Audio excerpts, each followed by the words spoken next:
What's up YouTube? Davion here with another video. Last week I did a video previewing the Atlantic Division. Now it's time to move on to the next division. We'll be staying in the Eastern Conference, but this time I'll be discussing the Central Division. The Central Division consists of the Chicago Bulls, the Cleveland Cavaliers, the Detroit Pistons, the Indiana Pacers, and the Milwaukee Bucks. We'll start off by looking at the Bulls. The Bulls went 27-55 and finished 13th in the Eastern Conference. They received the 7th pick in the 2018 draft, which they used to draft Wendell Carter Jr., the big man out of Duke. He was one of the 5 new players the Bulls brought in.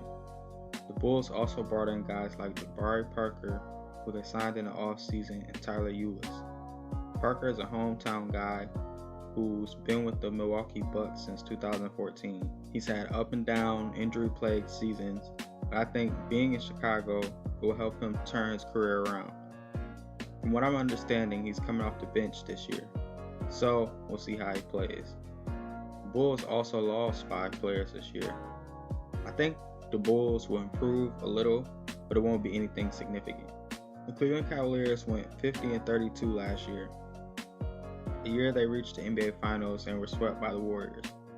They finished 4th in the East. The Cavs brought in 5 players but lost 6. They brought in the rookie Colin Sexton, who they drafted with the 8th pick of the 2018 draft, Sam Decker, who they acquired from the Clippers, and Channing Frye, who they signed in the offseason. Frye was with the Cavs before he was traded to the Lakers alongside Isaiah Thomas. This trade brought in Larry Nance Jr., who they just signed to a 4-year, $45 million extension, and Jordan Clarkson. The Cavs lost a few players such as Jeff Green and Jose Calderon. Their biggest loss was LeBron James, who went to the Lakers. The Cavs also signed Kevin Love to an extension during the offseason, so Kevin Love will be the first scoring option for the first time since his Minnesota days. I think the Cavs do better than people expect. I see them being a low playoff seed or right outside the playoffs, like the 9th or 10th seed. Wherever they land, they will exceed their expectations. The Pistons went 39-43 last year and finished 9th in the East. They have a new coach in Dwayne Casey, which I think is a good move. They lost 7 players but brought in 7. They brought in guys such as Zaza Pachulia and Jose Calderon, which basically both their losses and additions weren't too significant.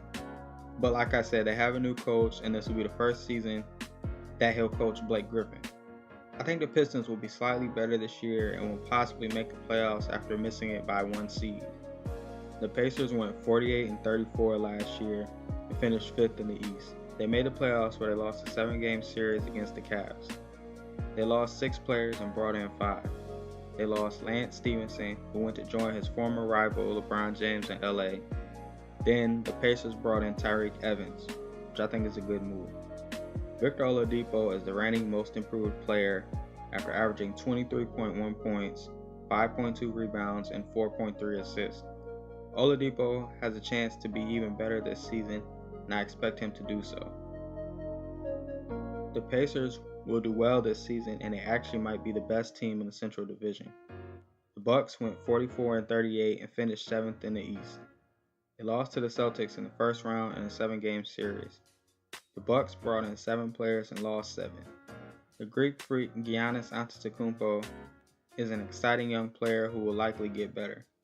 He's also bulked up over the summer, which makes him even more dangerous.